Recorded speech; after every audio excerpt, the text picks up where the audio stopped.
The Mayo Experience. That Mayo Experience. That Mayo Experience. That Mayo Experience. Experience. Welcome to the Pat Mayo Experience, presented by DraftKings. Week 2, DraftKings Picks and Preview. You want to play in the Listeners League? Too bad, pal. It's full. We'll have to make it bigger for next week. If people are wondering, like, hey, where's the link to the show? It's in the description of all of the shows. The first chance you're actually going to get to be in the Listeners League is going to be on the golf show every single week, because I'm throwing it in there. But if you don't want to do that, it's in the ranking show with Jake, the spread show. It's in all those. You jump on those 3 shows, one of them, and get the link, you're going to be in the contest. But nothing a-doing this week. Smash the like for the episode, sub to Mayo Media Network, and sub to the Pat Mayo Experience audio podcast, and catch up all the shows. You know what else you could sub to? RunPureSports.com. Yeah. Tambo, what's up? Back in the building. What's up? Happy to be back. Yeah, it's definitely a good spot to sub to as well. We talked about it last week. Had a really good first week. You know, could have been better on Sunday. Some of the chalk and stuff. We'll talk about maybe how we go different this week. But last week was a classic week 1. The chalk hits. You have to just get a little bit different and massage the chalk instead of fading it all and play within it. But I thought there were some really sharp lineups out there that still use some of those plays, and I'm going to sort of take some of that across to this week still, since we are only in week 2, overreaction season, all these factors. Was it use Justin Jefferson? Have that guy, and that would be good? Yeah, even if you're using him in the flex. I guess that was the thing. We talked a little bit on last week's show about, the unknowns versus the knowns was sort of how we put it out there. And last week, if you just put like the Kelsey, the Jefferson, some of those guys into Cup was not the other guys in there, you would have it set up so that you had better lineups that you could mix Barkley into and those guys. And then if your optimizer, which they were last week, was giving you Kirk and some of the other guys in that game, Gibson, maybe across from each other, you could just play Wentz at 1%, and then all the chalk was okay because you had a 1% quarterback that still correlated with the lineup. So I think we'll look at that for this week with some of the stuff we do here. Reminder that Tambo is on the Wednesday Fantasy Football Picks and Bet Show on Mayo Media Network, along with Fantasy Golf Degenerates Monday night on Mayo Media Network. A little bit of golf, a little bit of football. Tambo and I run the Fantasy Football Picks and Bet Show. It's me Monday and Saturday. It's Tambo on Thursday mornings for the Thursday night preview. I hit my prize picks 3-1. You hit your prize picks 3-1. We got to sweep the week here coming into the weekend. So maybe you can even shove me a few guys that you like here as we talk through the DraftKings slate. But I want to talk about the obvious plays to start off with, because some people complained about the structure of this show last week, and I completely understand. I've been doing the DraftKings show one way for the entire time that I've ever done this show, position by position. I feel like this is more helpful. And when I switched the golf show from that format to the format that we're doing now, people really seem to respond to it better. It gave more insight rather than, hey, here are the 3 guys that you need to play, but like if they get 2-owned, don't play them. It's like, okay. Yeah. I always like talking about it from this perspective better. I actually got comments the opposite, like in saying that, I'm not saying you got all comments that way, but people said, hey, I really like the format of it because you actually are bringing more strategy to it. You're talking about some of the game theory, what others might be doing, if-then scenarios, stuff like that. And I think that's the best way to talk about it while still applying it to the week 2 slate, which is what we're going to do here. So all I've done is I've gone to runthesims.com, as you should do too. Runthesims.com/Mayo for 10% off. You can get the weekly, test it out. I feel like that's the best way to do it with any of these sites, unless there's some sort of huge discount. And there is a discount to get the annual over a weekly or a monthly at most sites. But it's not like, listen, you probably don't want to spend like the $280 if you don't like it. Right. So you might as well test it out for a week for like $15 and see if you like it. Yeah. I love it, and it's made me a profitable DraftKings player, so that's good enough for me. And it crushes the props, which is absolutely fantastic. I'm all about that, though. I like what you said there. The weekly, monthly, whatever you want, like 30 days, 7 to 30 days, somewhere in that range. You have to figure it out first, and then when you like it, that's when you flip your subscription. Any site that you're on, whatever you want to use. I'm just using that example. That's how I do it. How many sites have you paid for throughout the course of like the past 5 years? All of them? Almost all of them. Yeah. And typically what it goes like is, if I go to a site, I'll try it out. Sometimes I'll get lucky, get a free trial or something. I'll get on there, give it a shot. But once I do that, then I'm pitching it if I like it. And I only really pitch stuff that I'm involved in and using, and Run the Sims is one of those sites. So same thing here. If you haven't tried it yet, like Pat said, you can get on for a week or a month, give yourself a real shot at it, see how it goes. So many people just buy into stuff. Oh, it didn't work the one time I tried it. You're trying to hit the jackpot. There's no lottery here. You got to put the work in still. So I think you should give it a shot, and then when you like it, then buy the deal that saves you more money long term. So I ran it, and the best play on the slate, any position, Leonard Fournette, $6,700. Is he going to be too owned to use? Because I don't think that he is. And like right now we have him at projected ownership of 17%. It's a Friday. That's pretty loose. But he appears in the optimal lineup 27% of the time. Yeah, and listen, here's a prime example. We can relate it back to week one. Everyone watching this either used this and did well with it last week or got crushed by it, and I'll use Saquon Barkley. Last week, it just looked really good. This looks really good. You can use it, but how was it used? Last week with Saquon Barkley, it was like just him or their fade was in. If you want to use him here, we'll talk later at tight end about Jawan Johnson in the same game at $2,500. I think this could be a very popular mini stack that we see this week because it makes sense. Fournette does his job on the ground. You don't need Jawan Johnson to do much, but hey, what if he does come through and get you a touchdown, 11 or 12 DraftKings points? That's great. But what if you go to the level up, the step up like I was talking about from last week? We're already seeing these plays make sense. Now you go Winston, Michael Thomas, and Jawan Johnson, and then have the game script you're telling be Fournette does his job, Winston comes back and goes through those guys, or whoever you want to mix in. It's funny because the Saints defense, run defense in particular, didn't look good at all last week against Atlanta. But that's not what they're going to face this week against Tampa Bay. You got a banged up offensive line. You have an immobile quarterback. Like a lot of the success that the Falcons had on the ground with Cordero a week ago was Mariota going one way, Cordero going the other way, and they were like, I don't know what's going on here. So I actually think that if you want to get unique and stack up this game, and I think this game in particular, people have their pieces that they like. There's so much confusion about the Bucs offense right now. Evans is hurt. Godwin isn't playing. Gage is hurt. Julio's hurt. Yeah. Like Fournette's like the only healthy guy. But if you want to go Brady, Evans, Fournette, I don't hate that. Yeah, one thing is true. You can definitely stack with Fournette. Yeah. I don't think people do that enough. They always avoid, or when they build their stacks out, they want to immediately go over top of the chalk. Why not bundle the chalk piece that looks really good and is chalk for a reason likely into it? And you brought up another good point. And that's why I brought it up, where last week we had a lot of those Arizona-Washington pieces being mixed around, where this week you're seeing it with this game because Gage might become a thing. Right? Like you said, there's injuries on the side. Mike Evans wasn't at practice. We'll wait and see. Julio already seemingly banged up. We'll see. These are like we have to wait for the Friday practice reports. But if you're looking at it from that perspective, it looks like a pretty good game environment in the Dome. Even if there is some ownership going there, it's all how you build it out. And Brady with his running back and a receiver, run it back with a Thomas or Jawan Johnson is another way to go about it. The other higher-end running backs, which appear on optimals, obviously they're expensive. One of the reasons to like Fournette is that he's $6,700. McCaffrey comes in second, and Jonathan Taylor comes in third. $8,900, $9,900.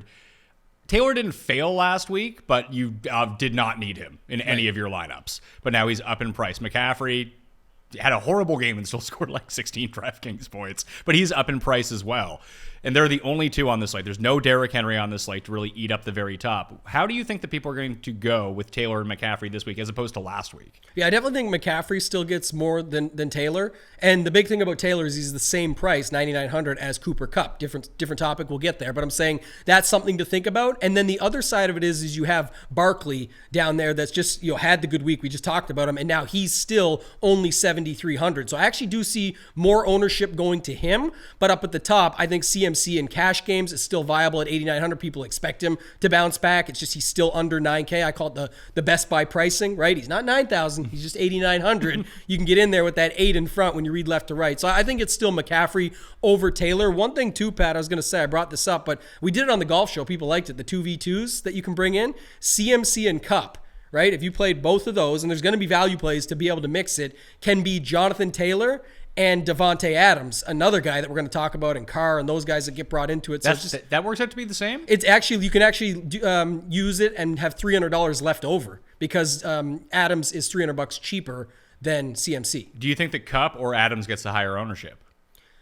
That's a good one. Is that like I think a coin flip? I think it's Adams still, just because it's still $1,300 less. Look, people are going to go to Kupp. They know what he is. He provides it to you. But I think people have come around to the fact, at least a little bit, that sometimes when these higher price guys hit, it still doesn't mean the whole thing goes your way. I do think there's a very interesting scenario, though, with that Rams game this week, because another very popular running back, if we want to stay on topic here with the subject that we're on, is going to be Darrell Henderson Jr., and it's against Atlanta. It's at home. They're 10.5-point favorites, whatever it might be there.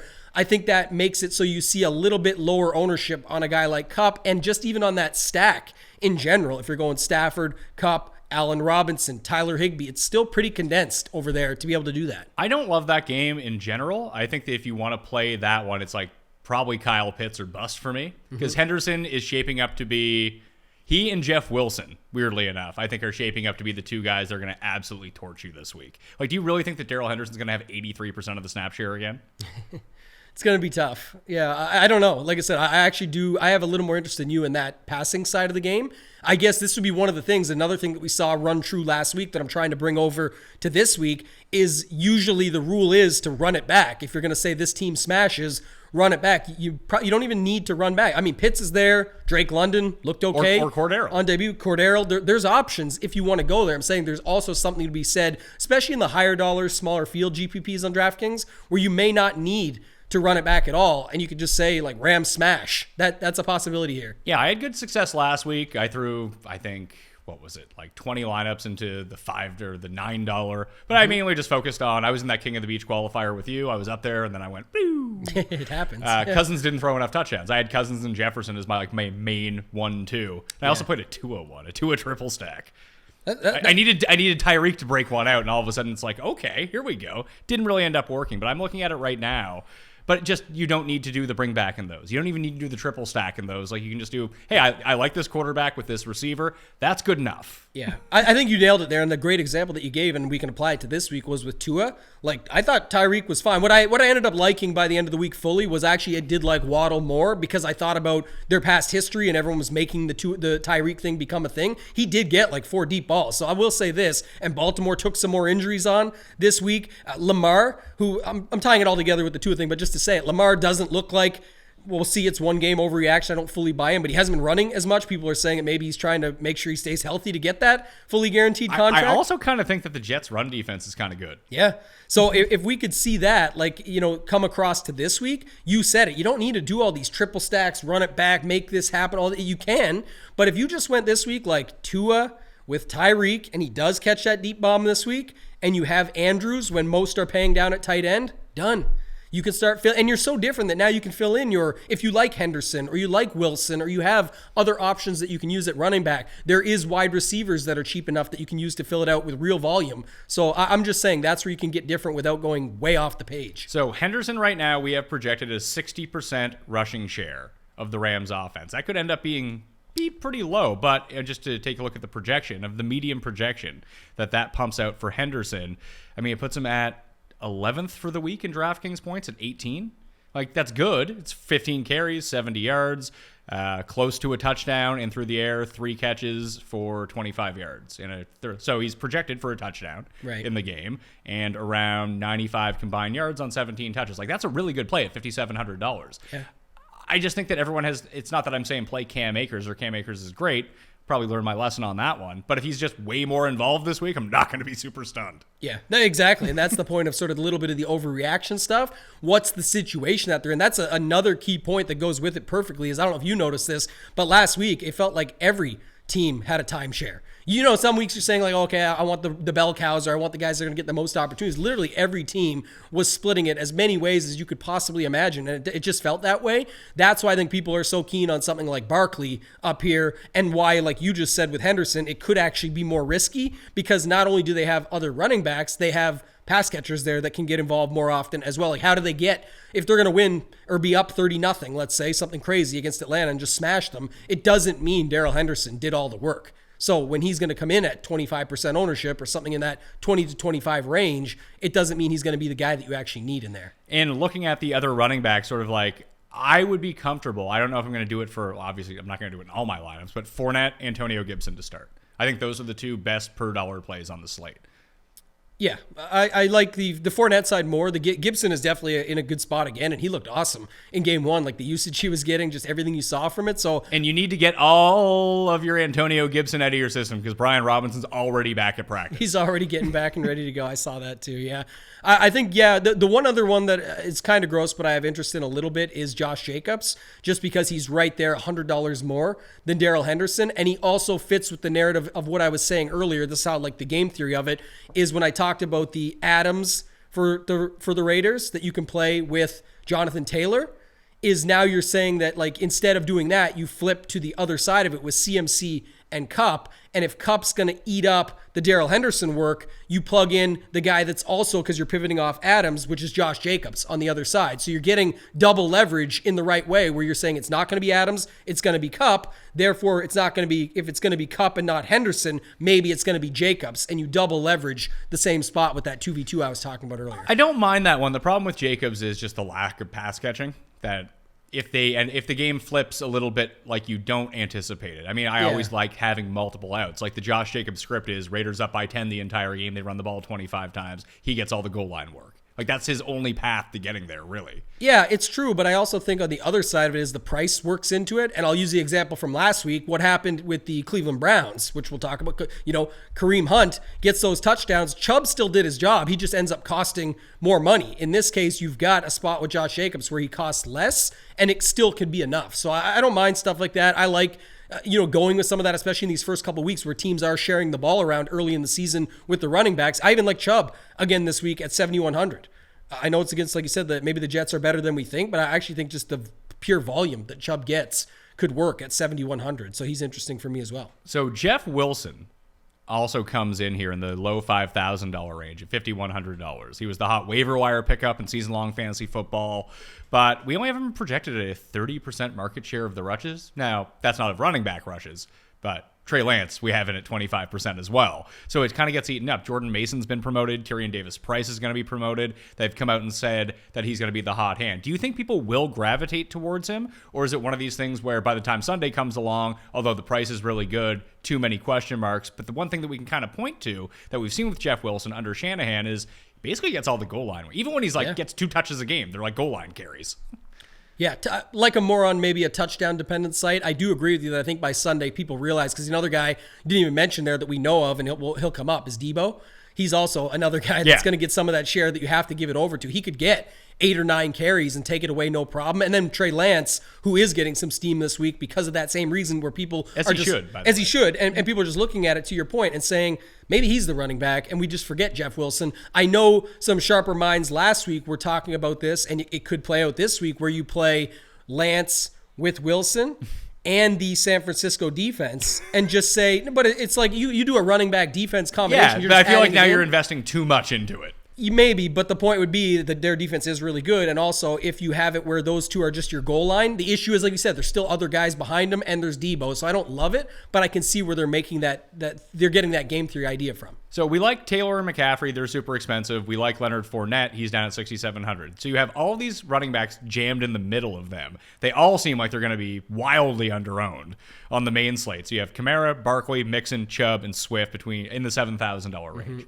essentially. Is there any one that you like there? I mean, Barkley is clearly like the guy for the Giants. It might be a bit of an overreaction. Like, we have him at a negative leverage score this week because his projected ownership is probably going to be pretty high. It's probably going to be around like 20%. He appears in the optimal lineup around 12, 13% of the time, which is great. It's one of the highest among running back, but it doesn't meet the ownership that comes along with him. Whereas someone like, I know Swift is banged up. We'll see if he plays. If Swift doesn't play, I don't want to say don't play Jamal Williams, but that's a trap. Yeah, it definitely feels like one, and I agree with you there. But Mixon is the one I was looking at. I was just going to go to him, so that's interesting. I was just going to say, all those guys aside, the one that I feel good about still is Mixon. And I think the game is more interesting than you might think, because I know it's Cooper Rush is there now, right? But if you've got that setup, I still think he was a guy we saw last week. And I think the O-line last week, continuity issues, things like that, getting to know each other and get it set out, that they still came back and had a chance to be in that game, regardless if it's against the Steelers or not. My point is, I think we see more of that. I liked what I saw to Mixon. I thought he could have had 30 plus DraftKings points, no problem, and it just didn't pan out that way. He still had 20 or 21 or something. So he was interesting. And then we didn't talk much about this, if at all, the Denver spot at home, 10.5. They literally should have won. They lost 2 touchdowns at the 1 yard line, and it was a great run out where the Javonte Williams and Best Ball Bros and everyone that knows that he's better than Melvin Gordon was like, see, we told you. And then the next one, he loses it. Yeah. Melvin Gordon kind of looked okay outside of the fumble. He did. I thought that's what I'm saying. Why it's so funny, and it's just like they're going to protect Javonte a little, it seems, and so on and so on. But Javonte still did get really good usage, and I think he's another guy that gets talked up a little bit this week. And I think you could use either or in that situation, because you could still see Gordon get in the mix again and do his thing that he did last week. And then I love the Mixon call that you brought up. Gibson was on my list. Chubb. I'm in there on Jacobs. I'm not in on Chubb because I actually do believe, I know that he's going to get the volume, but no pass catching work whatsoever. Brissett's, unless he's running designed routes to Kareem Hunt, like there's no check down in that offense. Yeah. He's like throwing it away, taking a sack, or bombing it deep. Those are the 3 passing plays that they have. Yeah, he got insane volume though. Like even with the it just looks bad. Is Hunt going to get 2 touchdowns every game? No, and take that but away. Chubb's not getting those like those were designed for Kareem. Those were Kareem Hunt plays. Those are not Nick Chubb plays. Even if you don't want to do it very often, I think this is a week you do it. I'd rather just keep playing Mixon because it's not like anyone's going to own Mixon. Yeah, I might play both. Like I said, I like these mid-tier guys more than I like going up to those ones at the top. So I'm going to be mixing a lot of them in. I'm not shying away from Barkley and Fournette just because of their ownership. Like we've seen this in the past too. One thing we can take from like last season and bring across, even in the earlier weeks, it seems like it's been the case forever now, at least anyway. But these chalkier running backs, or more popular, if you will, running backs, just still seem to come through, and you just have to find ways to get different elsewhere. There's not many. Like you can pick the traps out in your mind pretty early and just be like, all right, I'm just gonna risk leaving that one on the table, but I'm gonna get some shares of these, and they don't all need to come through. If you've got 30% of Fournette and he duds, you still have 70% of your lineups that are live. I'm good with fading Javonte. I'm good with fading Cordero. I'm good with fading Jacobs. He wasn't really on my radar anyway, and Darrell Henderson. If those guys burn me, they're the ones who burn me. Move on next week. Yeah, the only one of that crew that I really like the most is like I said with Jacobs, mainly because I think it's a big leverage spot because everyone expects Adams and Carr to go on. And we'll probably a good segue, but I said that's going to be popular this week. You got 3 injured guys. You got Najee. You got Najee Swift, who has like a groin injury already. Mm-hmm. And who the hell is the other one? Now I can't even remember. J.K. Dobbins. Looks like he's going to be back for the Ravens. I don't like any of them. Yeah, like Swift is the one where if he's active, I would have interest in because his upside is like McCaffrey's. He doesn't get there quite as often, but he has that sort of potential based on the receiving game work that he gets. The lack of goal line work is not helpful. I was going to say, you said earlier with Jamal Williams, not to cut you off, but like to talk about the trap shot. What maybe just that running back system this week is a trap and just play the game a different way. Like Amon-Ra St. Brown in that game, I like. I think it's a little bit different with Swift because he has that big play potential and he's used so much in the receiving game that it's easier for him to get into open space and score a 50-yard touchdown. Yeah. Versus if it was Jamal Williams all the time, which it wouldn't be, it would be like Craig Reynolds. And I think they just signed Jamar Jefferson again just to have on the squad and promoted him from the practice squad as soon as DeAndre Swift went down, that all of a sudden, if you can get like a 2% DeAndre Swift, now I have interest because I don't think that anyone will go there because of the injury. Yeah, and there's no question he's a better play. And if he's in and healthy and ready to go, he's got the way more floor plus ceiling combination. I would say he's equivalent to Javonte Williams in the way that he's used, that if I was going to take a shot at, I mean, it's a way better matchup, obviously, for Javonte, but I think the split is more pronounced overall. And I don't think he's going to catch 9 passes a game. Like it's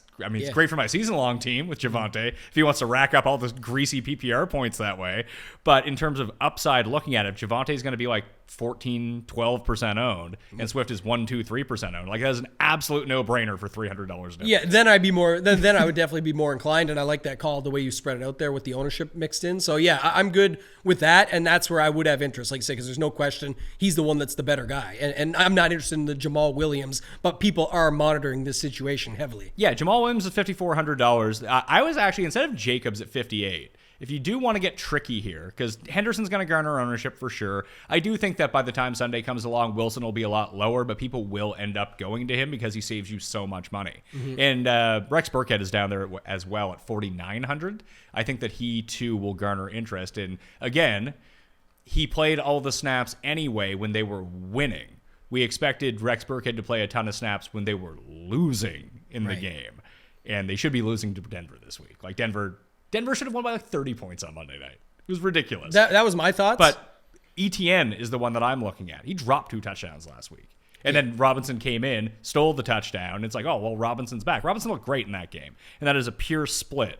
But if this is a game where Jacksonville gets down against Indy, they're home dogs already. If they get down by a touchdown or more, ETN's going to be on the field the entire time. Yeah, he's another guy I've interested in. And actually, he's another guy that I would be very comfortable pairing with the quarterback. You can go with Trevor Lawrence. Trevi, Kirk, ETN? Correct. And then you've got your guys on the other side. You know what it is. Michael Pittman might not play now. And we got to wait and see that. And even the rookie, Alec Pierce, who was trying to get sneaky with that last week at a cheaper price tag, did not come through, as many of the rookies did not, unless you're named Dotson, I think was the only one, or maybe a couple others. Dortch, he came Dortch, through. yeah. We'll see. He can fit into some stacks this week too with the Derek Carr stuff. But I was just going to say, you've got that situation there to monitor. So I actually like the Jacksonville passing game, and using ETN in there as well would work. So I like that setup for that game stack. I'd watch Ken Walker to see his availability. It's a late game on Sunday.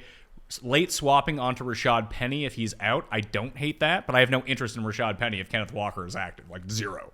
Yeah. And that's the thing. So, like, Lance, I know we didn't get to quarterback or anything there yet, but, like, Lance is looking to get at least some ownership here for the situational stuff that we talked about already with the running backs and all that there. But, you know, in that game, I don't know how much it actually interests you for fantasy purposes all around, because, you know, putting in Penny with Lance, you get that type of game. I don't know how that's going to shake out for, you know, ceiling game to get you a GPP winner. I don't want to spoil the Saturday show that I do where I update all the injuries, full injury report, full rankings update for season long, and the props for the week on Prize Picks. But Tyler Lockett under 13.5 fantasy points is in there. Listen, he might smash that, but that seems like a way too high of a number for Ty. It's the Run the Sims #1 under prop of the week. Well, Geno Smith is now back. You know, Geno's he had a good drive and a half during a game. He's back. He's done. And then he came up with a quote that makes absolutely no sense. And then it got stolen again by Von Miller on the NFL Network earlier today. Yeah, it was clipped a lot of places, so I can see why people liked it. Are there any cheap running backs that you like? Like, Burkhead seems, I don't want to say the safest option, but like Edmonds is 5,200, Jeff Wilson's 5,100, Burkhead's 4,900. If J.K. Dobbins doesn't play, Kenyon Drake is 4,800. I don't love that. Is this a week to buy Dameon Pierce? I guess. If people want to use Burkhead now, Pierce is now cheaper. Everyone loved him last week. No one wants him this week. He's $4,700. Bad spot. Yeah, it's a bad spot. Like you said, that's the only thing. But the potential for going back to him and no one's on him now, we see the flop leg play out plenty of times.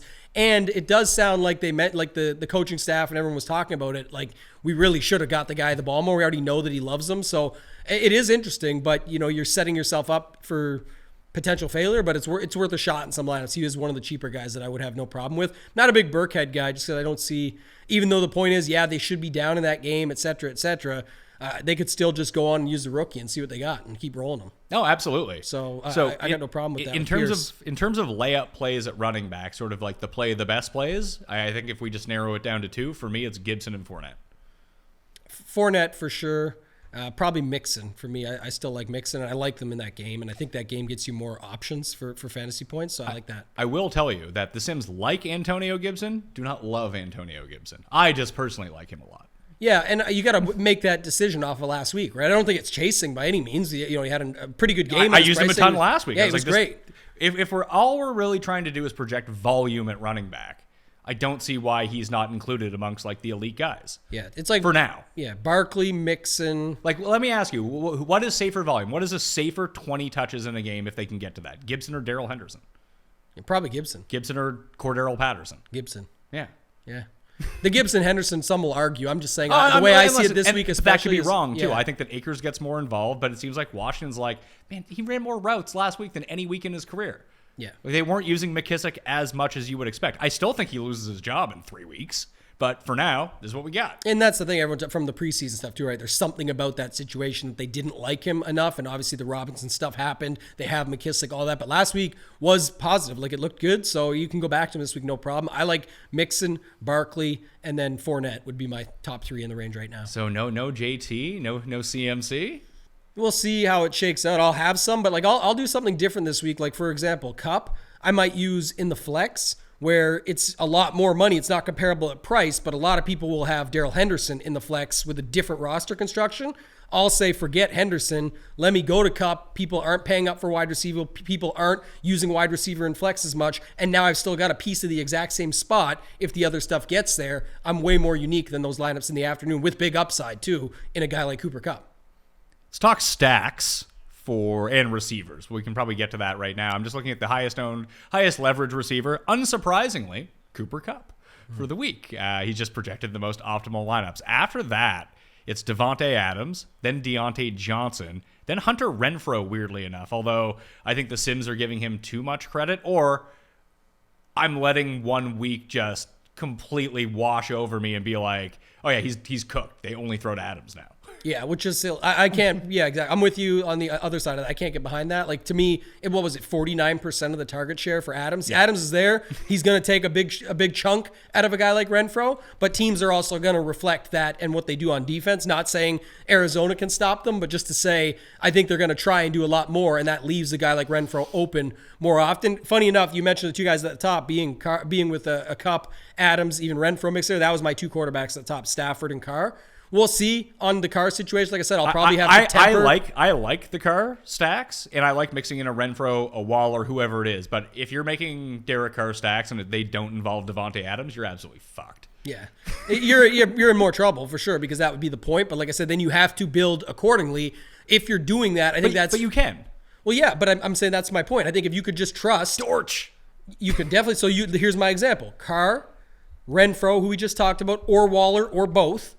Now you go Dortch, you have the money for Cup. The point of that lineup, and Cup's not in the game. The point is you're saying it's not going to be an Adams game by running a Renfroe or running a Waller or both. You've got the run back if you want to have it. That's cheap enough to also correlate and make this work. But now you're saying I'm going to pay up to Cup in the other game and leverages and don't put Henderson in that lineup. So essentially you're building the same Raiders lineup as everyone else is, but you're putting Cup in the Adams spot and not getting that correlation in the same game. And then, but your lineup is completely unique versus all of the other Raiders. Right. This is why people love the strategy talk, because that's the whole people are like, what? He's not even in the same game, Tam. I understand that. My point is your lineup tells the story that makes sense. It doesn't probably make sense. Adams probably smashes again. Yeah. But the point is, if Adams doesn't, you've got the pieces that should be involved. You've got the leverage play off of Adams in the wide receiver position at an expensive wide receiver where most build that way. You've got a different version. And then because you have Cup, you also don't use Darrell Henderson Jr. in the running back position because you're saying Cup's going to eat his lunch. And so you've got off a chalk running back and you've got off the chalk with Carr at wide receiver, but a similar lineup style where you're getting different without getting too cute. It's no different than you were talking to me about Showdown. And like, even when I did the Showdown, I mean, Run the Sims, I mean, it has a bunch of great tools. The Showdown simulator is the single best thing that it has on the site. And I hated Kelsey. Right. Yeah. And like, could you imagine making Thursday night lineups without Travis Kelsey? But you should have. Yeah, that was another, by the way, we didn't talk about it, the Cust the single Cust game parlay. Look, anytime that Cust gives you two numerical things and says they're not going to happen, and you can parlay those together, you might want to do that. Free money 9-1 on Mike Williams overs everything. What was the biggest one you saw?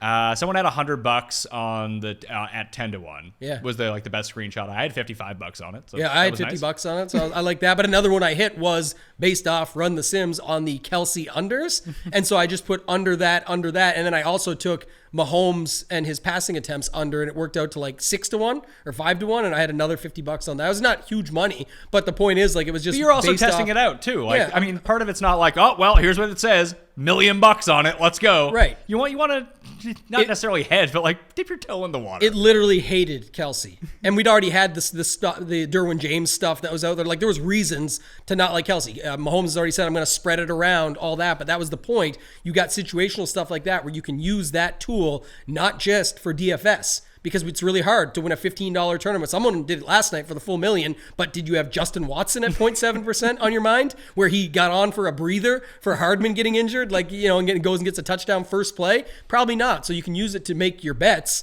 and get there that way as well. I thought that was a really good way to use it. Do you believe in the Ender curse now? More than I ever have in the past. And people know this. They've followed me for a long time, different sites, Discords, everything. I was just like, I don't care. He's good. I got this golfer this week and one and done. Who cares? 30% of them. Yep, missed the cut. All 5 of 6s this week. It's happened, but I would never endorse it or get involved. But now, last night, it was literally the most, talk about run pure, the most I've ever run pure was like when I knew, I'm like, okay, I see Mike Williams running up the side here. It's going to be a fade, and if he catches it, we get the over 100 yards we needed and the touchdown. I was like, he's going to catch it. And like one hands this thing, pulls it in, and at any other time, if this wasn't Cust involved, I would have that ball dropped, and now I got to wait the rest of the game and pray for that spot again. No, it was just like it was absolutely taking candy from a baby, tucks it in, pay out 10-1, 9-1, whatever you had. Perfect. More stacks. I'm going to stay away from, because it looks like T. Higgins is going to be back, and I do think that the Cincinnati stacks is going to be under-owned, but I just prefer Mixon on that offense. I think it's not necessarily a low-scoring game. It just feels like it's going to be a slow game. just Cooper Rush, milk the clock, dude. It's like the Patriots and Steelers game. Just feels like it's going to be so slow. I'm just going to play Russell Wilson. Russell Wilson, Judy, Sutton, or maybe put in Big Albert O, who every simulation loves. Just mix in that stack and try to figure it out. Yeah, I might do something like I talked about. It's on my list. I love that stack. I love that it goes against the Javonte Williams at home because they're a 10-point favorite at home and because they obviously should have won against Seattle. They're going to smash, and it's going to be because of running back? No, it could be because of the pass game, and we could see Russ cook a little bit like we've always wanted to here, and I love that call. I also like it more with what you just said, the double stack. Leave Albert O out. It's another example like I just gave. You go Wilson, Sutton, Judy. You leave the cheap tight end out and go to a different one somewhere else because most that have Wilson will have Albert O in that spot. You leave him out. You can run it back so perfectly with Brandon Cooks on the other side. I think is a great spot to run it back with. Or use our Pierce play that we talked about earlier. And the script is simple. He doesn't go off completely, but he has a good first couple of drives, gets 80 yards on the ground and a touchdown, has his stuff going. And then that forces Russ to get these pass catchers involved, and it flips the game script completely to what everybody has it, where it's Javonte Williams smashing or Gordon as the sneaky play if they want to play him instead. So I like that setup quite a bit. Wilson, Judy, Sutton, Cooks, well, expensive, not too expensive. Not, exactly. That's what I'm saying. You don't even have, and yes, you're not going to get the CMCs or Jonathan Taylor. But that's okay because we can do the Gibson Fournette. Let's just talk about that for a second. I just want to see what this turns out to because those two guys are expensive too. You'll need a cheap tight end for this to work. But it's awesome because most have a cheap tight end, Albert O, in the stack, and you're going away from that. So now we can use Juwan Johnson, and it correlates with Fournette enough. And like you said, that'll be somewhat popular, but this stack, by and large, will not be. So now you have Juwan Johnson, what is he, $2,500? So you can go... Which is a secondary stack with Fournette. Yeah. So you have the Denver main stack with Cooks coming back. You have Fournette and Johnson correlated. Antonio Gibson, who I just like. Right. Now you can plug in but whoever. He's fine. Yeah, you can plug in whoever. Like if you like Darrell Henderson, use Darrell Henderson there. I don't. I like Gibson a lot better. So that's your team. You have a flex and defense left. You still have $4,800 for each spot. And so the D is going to be cheap. There is no $4,800 D, so you're going up on your next position. Yeah. So, I mean, you could use Bengals D. I would recommend not using Bengals D this week. Yeah. That is just straight up. They're going to be like 40% owned. And not to say that they're not a good play. They're probably a good play. They're $2,200, but everyone is using them. Well, yeah. And defenses don't work that way. $2,200 D got there last week when Chicago, I mean, obviously you needed Pittsburgh last week. But Miami D got there last week Miami too. D got there at $2,400. I think it was Chicago at home in the weather against San Fran. But give me your take real quick on that because you've been the one to call this all along and I'm with you on it. But so Dallas, backup quarterback, Cincy D against, but how do you see this playing out? Like if Mixon smashes like you think, do you pair it up with the Cincy D? No. Because I don't love playing a chalk defense, but I'm just saying it sounds like Dallas should have to pass the ball here. It sounds like Dallas, in my mind, Dallas is, I don't want to say going to tank the game, but their strategy is going to be try to run 75% of the plays. Even if they're milk that clock down. Don't turn the ball over. Don't get beat by 50. Yeah, like yeah. I don't think, like, what do we have Cooper Rush projections at in terms of passing? I think it's really low. And that would be sort of the indicator. Even when I was talking about Showdown on Thursday and even the defenses on the show with Jake, one of the main things that I talked about was like, I don't mind the Chargers defense or the Chiefs defense. Like they might give up 50 points, but they're probably going to face a bunch of passing attempts. And the Chiefs did, and they got the pick 6, and they're going to be a top 5 defense this week. Yeah. Like, it doesn't matter how many points you give up. It's how many opportunities do you get to score and actually break the slate. And that's going to be my issue. And that's why I wanted to ask with the Cincinnati Dallas. D. Yeah, that's is going to be, I just don't know how many attempts they're going to get. Now, it's okay. We do actually the Sims would actually like the Bengals D because Cooper Rush projected for 38 passing attempts. I personally don't think that happens. I just never liked the chalkiest defense. And even if that one, like, there's ways to make it work and do stuff with it. But I'm with you. I kind of liked how you broke that down where even they're going to get beat, I think. Like, we'll see if survivor pools get crushed again this week because I think Cincy will be one of the popular picks with those 10-point favorites. They'll be popular too because it's against Dallas with no pieces. But, how does that shake out? That's what I was asking. I wasn't super impressed by Cincinnati last week. Yeah, it did not look good. Their new and improved offensive line looked like real dog shit. Well, that's where a narrative just goes too far, though. Last week, you're right, but that's the whole point. It's like the Baker. It's a revenge game. Like everyone, it wasn't just it was a revenge game. The narrative wouldn't be left off there. People had to keep saying it like it's a revenge game, so he's going to smash. It's like he ended up actually having an okay game and getting them back in it and then losing. But my point is, people take the narrative too far. The O-line one.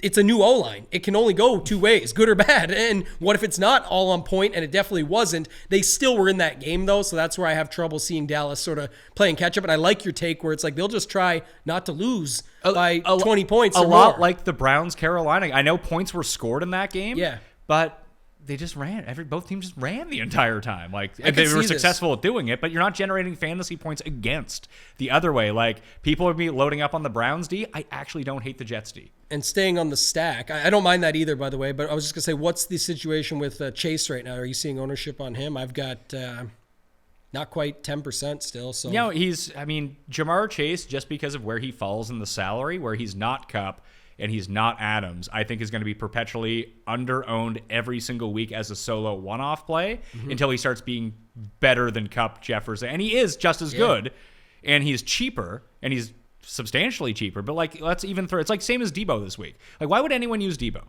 Honestly. Like, you saw what he did last week, and that's sort of like – I mean, does he score 2 rushing touchdowns? He is not involved in the passing game at all. That's why you have to be careful, right? You never know how it's going to shake out. If I told you that you could have – I don't know. Let's just call Debo Samuel a running back because that's essentially what he is at this point. A $7,800 running back that gets 8 carries a week. Yeah. You want that? Then it's horrible. Exactly. Yeah. Like that's the way that you have to think of him. And there's going to be weeks where he absolutely demolishes. He'll end up with 8 carries for 2 touchdowns, 5 catches for 125 yards and a touchdown. And if you don't have him, you're absolutely fucked. Yeah. But most weeks, he is a negative in your lineup. Right. Now, this week, the difference maker would be that it would be one of the weeks to, again, get comfortable feeling uncomfortable injuries. Because you've got injuries at running back and no one wants to play Wilson still. You got people that like Lance. And what if it does become a Debo week at 7,800 at a wide receiver position that you're filling? But you did bring up a good point with Chase that I want to talk about for 2 seconds. It fits what we're talking about is Kupp last week in the Thursday Night Football game was Stafford sucked. Kupp smashed. Last week, Burrow, nowhere near needed. Chase had like 30 and could have had 45 or 50. Like he crushed. And yes, that would have brought Burrow along further. But my point is he doesn't just do it all on touchdowns and in the end zone. He's just picking up those things. Do you think we could see Chase do that again this week and fit that spot I was talking about earlier where maybe he eats Mixon's lunch, but you don't need the stack at all. It's just he crushes because it's against Dallas and he's the one-off that sort of is your Jefferson from last week without Cousins or your Kupp without Stafford. He could be that. I think if I was going to play a Bengal and he's active and it's not Joe Mixon, I want a piece of that passing game, I'd play T. Higgins. Yeah, and especially with the potential for low ownership based on the injury. Yes, yeah. But yeah. I just don't think I want a ton of the Bengals passing game. Like the pass rush for Dallas, still pretty good. Mm-hmm. Very opportunistic corners. Bro just threw 4 picks. I know that he ended up getting there. Yeah. But like, what if, I don't want to say he's going to throw 4 picks. But let's say he throws 2. And then like the Bengals defense look good, or is it that the Pittsburgh offense is absolutely dreadful? Like I think the Dallas offense with Cooper Rush is better than whatever the hell Pittsburgh's doing right now. And they're just going to try to slow it down. That if they give up a possession or 2, none of the pass catchers are getting there. Live add to the spreadsheet on the show. One of my favorite things to do, and you just reminded me of it, is opposite defense.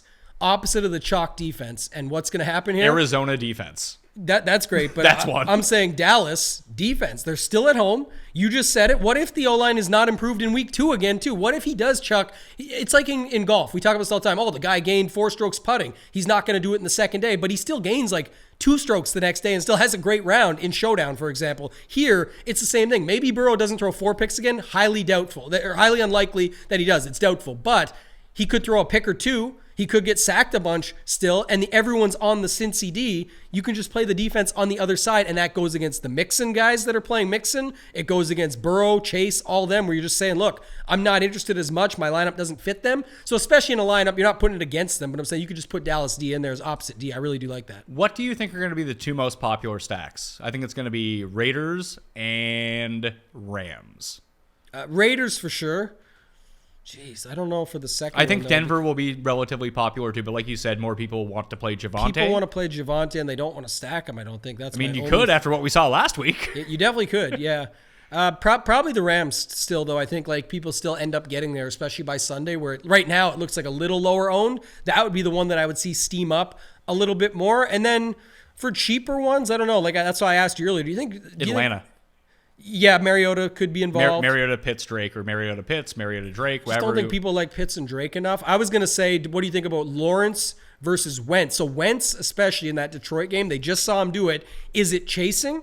Or is it just that it is still a pretty good offense that's condensed enough? And now Detroit, up-tempo, just played that high-scoring game with Philly. What do you think about those two cheap ones, Lawrence and Wentz? I think I would go with Lawrence. It's not that I dislike Wentz. I actually do like him in this spot because he's so much like the year Jameis had the 30-30 year that Wentz, even if they're up, he's going to throw the other team back into the game, forcing him to throw more, or he throws himself down early and he has to throw the entire game, which is just a great fantasy outcome for everybody. But I just like Gibson more in that game. And like we haven't talked about Curtis Samuel or Dotson yet. I think looking at the Samuel target share from last week, it's pretty impressive. Very, very good. And someone I saw a stat, I'll have it in the tidbits tomorrow, but it was like basically him and McLaurin were the same.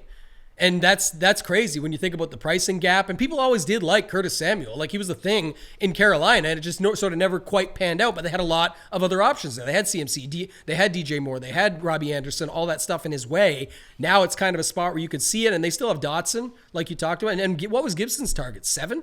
Last week, I think. I think so. So like, and when you think about Wentz, Gibson, McLaurin, don't play them all, but I'm saying your condensed offense: Samuel, Dotson, and Logan Thomas? Thomas will get healthier. Yeah. Like he was involved last week. Maybe that's why Samuel had so many underneath routes. I don't know. Samuel right now, $4,600. I got him around 6% ownership. I think he comes in higher than that. I think he creeps up for sure. It's not just us thinking about it anyway. So and I've used Samuel enough times over the past 5 years to know that, I know this is just a ridiculous statement to make, but every time that people get on Curtis Samuel, he puts up zeros. Like, I also don't trust his hamstrings. Yeah. He's been hurt the last 3 years for like the entire year because of these hamstrings. He makes it through 1 week. Everyone's like, well, he's fine now. And the Lawrence side might be even more condensed when you think about it. Kirk. Even if you just wanted to go Kirk and Lawrence, I think that's probably good enough. Like, you don't need to mix ETN into that. Right. But that's, if you want to go further, you can. That's kind of the point. The larger field that you're in, I'm okay with adding a little bit more to the mix. But like you said, if you just go him, Kirk, and then pick your run back, we'll wait and see what happens with Pittman. But it's another prime example where Pittman, let's say Pittman's out. Well, let's just say we have to wait and see what the practice report is today. And we see then it's like Doolin or it's Paris Campbell or something like that becomes the popular value play. This is my point, where everyone knows and agrees that's a good value play. And let's go there. But then they like, oh, I'll put him with Kirk. But if they both have good games, why not have one of the Matt Ryan or the Lawrence? throwers. And I would probably choose Lawrence. But I'm saying like that's my point, where you just get into it that way. And that's what I took away from last week. Doesn't mean it will always happen the same this week, but that's why people were saying cash game lineups were winning last week. When I did my actual review, it wasn't a lot of like the Hurts lineups that ended up winning, even though he got 25 DraftKings points and was chalk. It was people that built around the other chalk. It was. And like I can tell you firsthand, like I went up and I scrolled to the top of a lot of the single entries that I was in. They had the same basic lineup construction as me. I think both the higher dollar ones that I was in were Kirk and Jefferson. Right. Like Kirk Cousins and Justin Jefferson. I just didn't play as much chalk around it as they did, but just no one used Cousins as it turned out.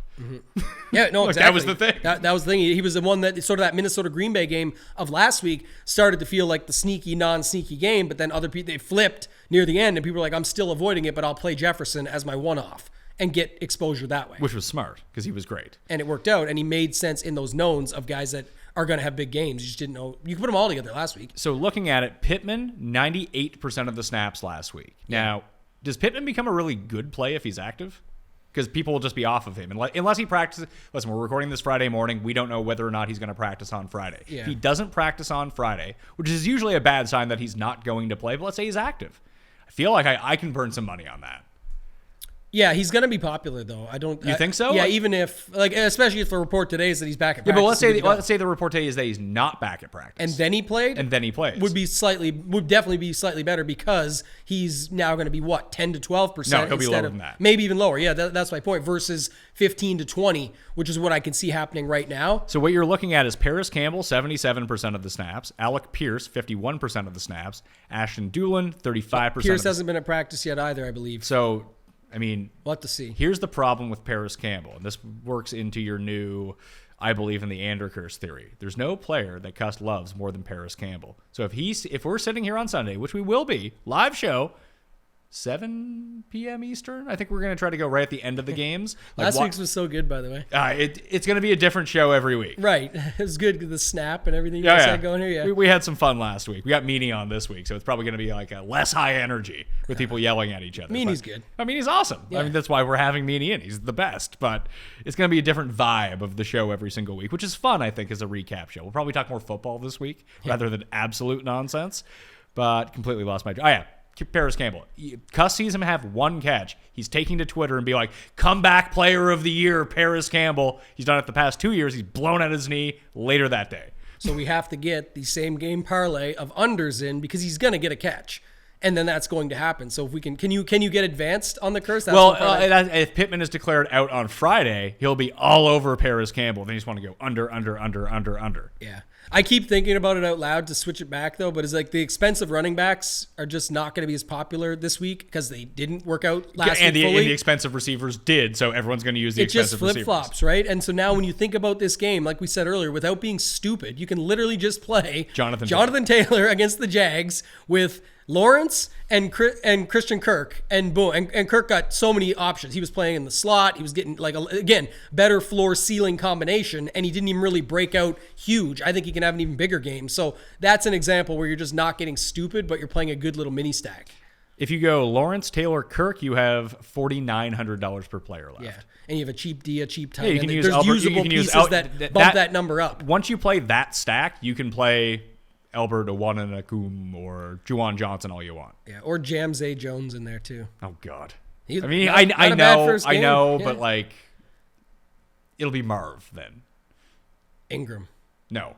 Ingram sucks. He does. He is legitimately terrible. He's never really been good, but if you think about the week where people are playing cheaper tight ends, I think most would go like Alberto and Cooks as a mini stack, and you could have Ingram and just leave and play different guys in your positions. I'm just making stuff up as I go of guys that you could use with Lawrence. So maybe it's not as condensed as we actually think, but I think that's fine. We know at least who the options are, and you can mix and match them throughout your stacks. Like I'm good with not playing the Goof and Amon Brown together. I think Swift, if he's like still murky about playing, that if he plays, I think I like that. The Tampa stack, I do like once we get a bit more clarity. Like if we know Evans is playing for sure, then I'm good with Brady Evans Fournette and bring it back with Juwan Johnson or whatever we do in that spot. Like the Russell Wilson stack, the only other one, because I have interest in it every single week, is just Lamar with Bateman and Andrews. Because no one's going to use the Ravens this week. Yeah, and if you think he's going to pass more, like this situation is true. I feel like Lamar, Andrews together, just allocate 5 lineups to those stacks every week because it's going to win. It's going to be the best stack of the week like 3 times a year. And this week would be one of those weeks you want to do this, and I'm definitely doing it because it's more expensive tight end when everyone's paying down. We talked about Alberto and all these other guys in these situations. Kittle likely out, all these factors. So Andrews makes sense there. And then who's the guy you're going to run it back with? Oh, yeah, we talked about him already. Tyreek Hill, guy that can literally put up 40 and break a slate. So 50 points on the other side. I wouldn't even hate, like if you're going to go all in on this game, Bateman, Andrews, Lamar, Hill, or Waddle, whichever one you want to do. I prefer Hill, but I'd probably also put Chase Edmonds into it too because he's cheaper. And in this particular scenario that we've developed, I mean, he was like their third leading receiver. People love Chase Edmonds. I'm not a big believer. It's just he's going to get if they're in this game. This game, if the stack works, the Ravens are up by 20, and all they're doing is 5-yard passes to Chase Edmonds and Tyreek Hill the entire game. Yeah. I don't disagree. Like I said, I understand from that perspective. The other thing, too, it worked last week. One of the winning tournament lineups of a different tournament had like Hurts with Goddard, and then it ran it back with Swift and somebody else. St. Brown or something. It ended up working. I forget it exactly, but my point was it's not the conventional stack. They went with like a 2-2 with the quarterback where most run it, like you were talking about with like Andrews, Bateman, and Lamar, and then running it back with one guy or 2 or whatever. You could run Lamar Andrews with Edmonds and Tyreek or Waddle and just say that it's all Lamar Andrews, and Lamar does get it going on the ground a little bit, so that's their offense. Yeah. And you don't need to run the third guy in Bateman when you could run the other side passing more. So I do like that from just a different way to build your lineup out. Over under 2% ownership for CeeDee Lamb. That might be the number. It's not gonna be very much at all. So I wasn't gonna bring him up, but I was gonna say something there when we talked about Pittman. Pittman is in the middle, and if he practices today, he's going to be popular in that spot. You've got Lamb and Evans right above him, and you've got Terry McLaurin and Amon-Ra St. Brown. Waddle's under there too. St. Brown's going to be owned. Hollywood Brown's going to be owned because people are stacking up that game. Yeah. But I like Metcalf is one that's just right there. Yeah, Waddle to me is just, that's why I brought up to go back to this game, is like Waddle's right there at 6,400 to Pittman's 6,700, and I think they're very similar plays. T. Higgins has not practiced all week, so just keep your eye on that. I think that's it for stacks for me. Is there anyone like you? You could go the Miami side and bring it back with Andrews, I suppose, if you want. I just prefer the Lamar side because he can do it all himself. So I think I'm going to have a lot of Raven stacks. Kind of sold me on the Jags with Jonathan Taylor. I like that. And I think the Denver one that we worked out, I really like a lot.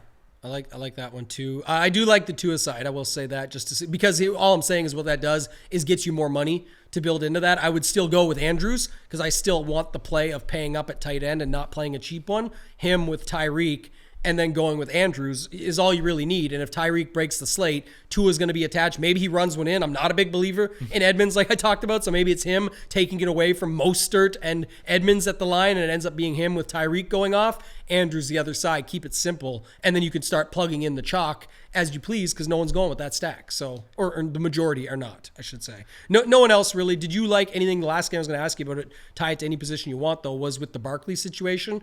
The Giants, I'm seeing a little love for Daniel Jones. Shepard, right, is there. You could stack that side up. And then Baker on the other side of that game with DJ Moore. And the only two guys I would use from that game are Barkley and CMC. That's it. I have zero interest in anyone else. Okay, the only other guy I like is DJ Moore. That's why I brought him up at the end. I think, again, he's another guy that can just pick it up as we go along. But I'm not sure about stacking it up. So, and Daniel Jones was supposed to be super popular last week. The way the slate eventually shook out, he didn't get very popular overall. But Barkley took away and did all the work anyway. Do you wonder if everyone's on Barkley this week, chasing, but not chasing points? I'm saying just they're moving over. They're getting the ownership on him now because they believe in what they saw. Is there an angle there to go with like a Daniel Jones, CMC, and then pick Shepard or a couple of receivers or something like that? Maybe. Daniel Jones sucks. Like he's just bad. Okay. that solves that one. Yeah, I tend to agree. All right, we can move on to the next topic. Cheap wide receivers and tight ends to fill out your lineups with. I think that's what we'll close on here. Jacoby Myers, Curtis Samuel are the two that are being spit out as like the best cheap wide receiver values. And I think that as one-offs, they're going to be Myers less so, but Samuel is going to be popular as the guy. Oh, I need some savings. There's Curtis Samuel. Mm-hmm. And then I think some of the ones from last, we talked about the Samuel. I can get there. I'm just saying, but Dotson had a really good first week, so that could carry over some. I think all year long we're going to see this. I don't know as much this week because what we just saw Michael Thomas do, but I think Olave, people are going to just keep forcing that to make it work because it's going to happen at some point. And this week you'll hear conversations as we get to tomorrow on Sunday of Juwan Johnson picking up steam there, which is a cheap tight end, but there people will say, why not just try Olave instead and go back to him again? He's going to break out. It took Justin Jefferson a couple weeks before he became what he was his rookie year. Maybe that's the same for Olave, and I don't disagree completely, but he's on my list. And then Gage and Boyd, based on injuries and potential there, they'll pick up steam. But you have to watch out. Definitely got to watch the out. Report. So here are the cheap guys at receiver of $5,000 and below that I think are viable. I don't know if I'm going to get to them, but I think that they should be on everyone's radar. Jacoby Myers, Curtis Samuel, Noah Brown at $3,800 in that Bengals game. Ben Skroenek, he's always out there. He's He's $3,300. That's pretty cheap. And Dortch at $35. Yeah, and then I've got a couple others. I think we talked about, you mentioned Dortch, but Doolin we talked about. We'll pick up a little steam if they end up having guys out in Indy. How much is Campbell? I don't want to play him, but just how much is I want to say 3,700 or 3,900. So he'll be popular if Pittman's out. For sure. Yeah, he makes sense. And then, who was the other one? Oh, Nico Collins. He's in that Denver game. He had some targets last week. People actually were playing him last week, surprisingly, at 4,100. And if you're not playing, but for some reason, there's also people that don't like Brandon Cooks. He's too small. He's not good enough. You know who likes Brandon Cooks? Me. He just prints money for me. I like him quite a bit too. So Zay Jones. Zay Jones is somewhat interesting, but I think I wouldn't want to overdo that stack. I just don't think they score enough points. Yeah, and then Drake London's not super cheap, but again, he's another one that targets were there. more of a breakout, maybe he's Dotson of this week, or Olave, like I said earlier. So I think that's where we start to see people go, depending on how they're stacking up these games. I like your idea of paying up at tight end in a week where everyone is paying down at tight end. Mm-hmm. I think that Mark Andrews is clearly the best tight end on the slate. Like, it's not even close in terms of overall upside, the safety he provides, and you're probably going to get an ownership below 10%. Like, that's a perfect mix of everything that you're looking for. And it's not a one-for-one pivot, because it's not like you're pivoting off of Brevin Jordan and getting to Mark Andrews. There's a $4,000 difference there. You need to figure it out somewhere else. And playing with Lamar does become somewhat expensive. But getting to him, because I'm just looking at it now. Big Albert O, I don't know what he gets up to. And maybe he ends up still becoming, like, right now in our leverage percentage, we have him at 12% ownership. I think he comes in higher than that. Yeah. But he is in 20% of the optimal lineups. Yep, he makes perfect sense. There's ways you can do it differently. You could play a double tight end set. I usually don't, because it hasn't been what wins large field tournaments. But I'm just saying there's ways you can do it. My thinking, though, is this, and one thing I've always stood by is, one, avoid the chalkier tight ends. Even Andrews is not really chalk at like 13, 14%, because, like I said, you've got a whole different construction once you get there, like a Waddle and a Tua or something. Like, you can just build it so different that I don't care about his ownership, but I've always been high on this move, and it's when, first off, don't play the chalk tight end like the chalk defense. Second of all, try and avoid what everybody else is doing, and any weeks when you can get the better, or at least higher floor, higher upside tight ends with low ownership. It used to be like the Kelce's, it was actually Zach Ertz and Kittles and stuff that it used to be. But this week it would be Mark Andrews. You could still get leverage on him. Darren Waller and Kyle Pitts. The problem with Waller, the problem with Waller is he's going to be in a lot of those Raiders stacks, which project to be pretty popular. It's the same thing that I think that every one of the Raiders stacks that doesn't have Waller, Ertz is going to be the tight end on like that you have in your lineup. Like, he's the bring back for you at 45. Juwan Johnson, I don't think gets to a ton of ownership. I really don't think that happens. He'll be like the cash game guy because he's $2,500. I'm going to see what I'm seeing. I think that Higbee is going to be the cash game guy. It's going to be Higbee, Albert O, and then it will be Juwan Johnson. Like, maybe the one-off will be Albert O. If they really need to save money, it's going to be Juwan Johnson. But I think that Higbee finds his way into a lot of those lineups. Yeah, 4,200. Yeah, Higbee's definitely going to be popular. That's what I'm saying. So there's a couple things you can do. But like I said, with the Waller thing, that's why I'm not as concerned. You can do two things. One, use him without Adams in those stacks. That's how you get different. We talked about it earlier. Or two, do something different in that lineup, and you have it like him and Dortch as a secondary stack, and just say this game is not going to go off like everyone thinks. Adams is not going to break the slate. I'm going to use Waller to get my lineup different and pay up and not have him in the stacks. Dortch as the cheap piece. And then I'm going to go to a heavier stack or a more expensive running back or something that's different within your whole setup. But you just have a different secondary stack. Oh, you want to play? How about this? Let me rig this up for you here. And we'll get Dortch and Ertz. Okay. Same game, and you still get Devontae Adams, who everyone just as a one-off play. I think Adams just is do fine. What? Kyler, Dortch, Ertz, Adams, and you still have 5,200 per player. Yeah, that's what I'm saying. Like, that's how you're getting different with the situation that people are just going to avoid. That's what I'm saying. Like, the first 3 weeks, you need to start thinking like this. Where you should always be thinking like this, but especially these weeks where everyone's just trying to avoid everything. Embrace some of it and find a way to get unique with it. You just brought up a great example, but again, it's still you need Kyler to be good. Finally, come back around. You need Dortch to have another game like he did, and you need Ertz to get in the end zone. It's possible. Well, I wanted to look at that because I didn't do the full. I mean, I did it on Sunday, and because I have like goldfish brain, I completely forgot. So I actually need to look this up in real time. Where is it? Kansas City, Arizona game. Dortch got all of that because we all I used AJ Green last week. He was horrible. But is it because he wasn't playing, or is it because just he was covered in this spot? Let's see. Dortch played 91% of the snaps. Yeah, that's crazy. He played almost as much as Hollywood Brown. It was also crazy that he was the same price last week as like Dobbs and other guys there that you could just go to Dortch. Did anyone everyone 1/10 of the ownership? But there's a reason that AJ Green started appearing in cash game lineups, single entry lineups, myself included. We all just thought it was going to be him, and it wasn't. It was Dortch. Yeah, you almost had to apply it exact same way. People didn't want to play Randall Cobb as much. I did play Randall Cobb. Right, people did still because they liked that connection, but they went to Dobbs to try out the new thing. If you didn't want to play AJ Green, he's very much in the same class as Randall Cobb. You're kind of over these guys. They're past their prime where you could just go to Dortch. And people did play it enough where, not like it got chalk enough. Like I'm just saying people talked about it in that sense. Bengals defense is going to be hilariously owned. We've already talked about this. I think it's a great fade. Yeah, X amount. If they don't go off, like you have your other shots. If you want to pay down, Falcons D against the Rams, I kind of like a lot. Just because I don't think that the Rams have an offensive line, and all of a sudden, the team with the worst pass rush in the NFL last year all of a sudden was harassing Jameis against a good offensive line all day. So maybe their pass rush is a little bit better. Other than that, I think that the Saints defense at $2,400, well, maybe popular. People still don't want to stack against the Bucs offense, but the Bucs pass rate over expectation is so high that they're just going to get ample opportunities. So the Saints and the Falcons are probably the two paid down defenses that I would go to, or the Cardinals. That if everyone's going to stack up Derek Carr and the Raiders, and you don't want to play that Kyler stack that we just talked about, you don't want to play without Adams, just take the Arizona defense. See what happens.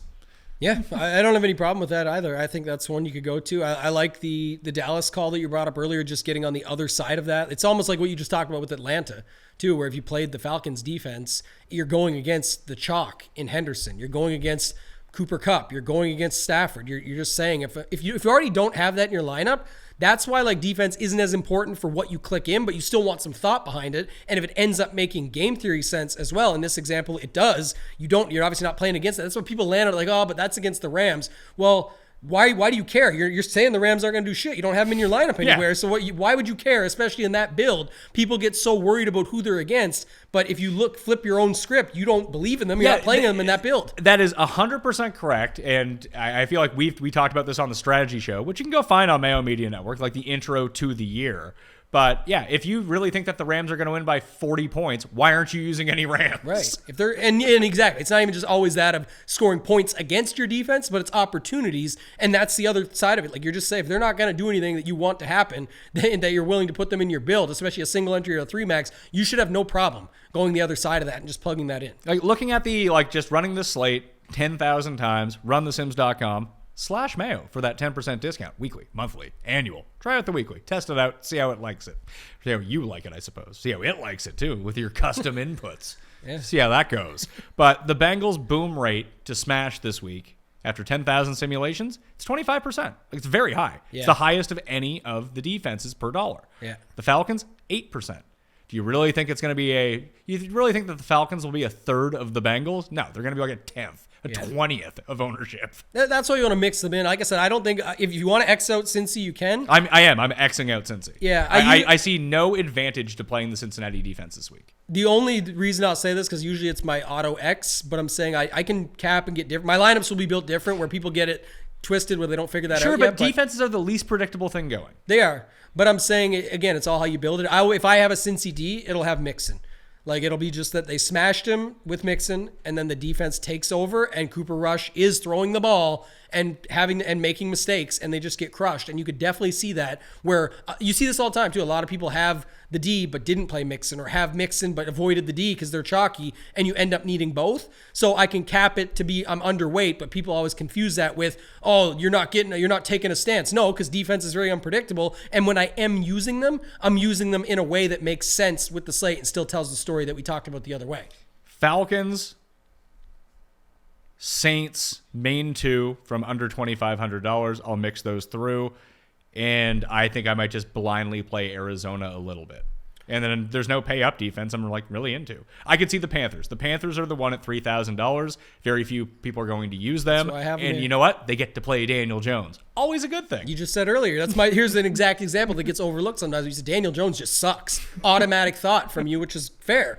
But at the same time, then you should probably play the D. You know what else? Everyone's playing Barkley. He's probably the highest owned running back on the slate. If he doesn't come through and you've got the Carolina D against that, doesn't mean you have to plug in CMC to the example I gave before, because no one's even playing the Carolina D. You can just play them and no Giants, and you're set. The other one that I like to pay up, the only other one that I was had some interest in, though, was the Cleveland Browns. I don't. Going against the Jets.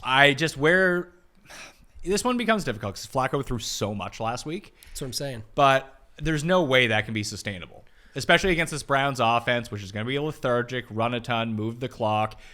The Ravens weren't able to run last week. And maybe it's because they had no running backs. Lamar didn't want to run, or the Jets' run defense is really good. Now, if the Jets' run defense is really good and the Browns don't run and they have to pass, then I think that you get into a better situation where the game That's what I'm doesn't saying, get yeah. sped up. So that's a scenario you want to play. I feel like they're going to be relatively popular because they're playing the awful Jets. They're just so expensive. I don't know. Like, I think I'd rather take the Broncos against Houston than take the Browns against the Jets. Yeah, the Browns I'm seeing like under 5%. They're 3,700. It's just another way to get unique, and I don't want to pay up all the time. Just saying, we were talking about pay up defenses. I would rather go Broncos and Ravens over Browns. Yeah, Broncos would be fine too because Davis Mills actually does chuck the ball around. He's 3,800.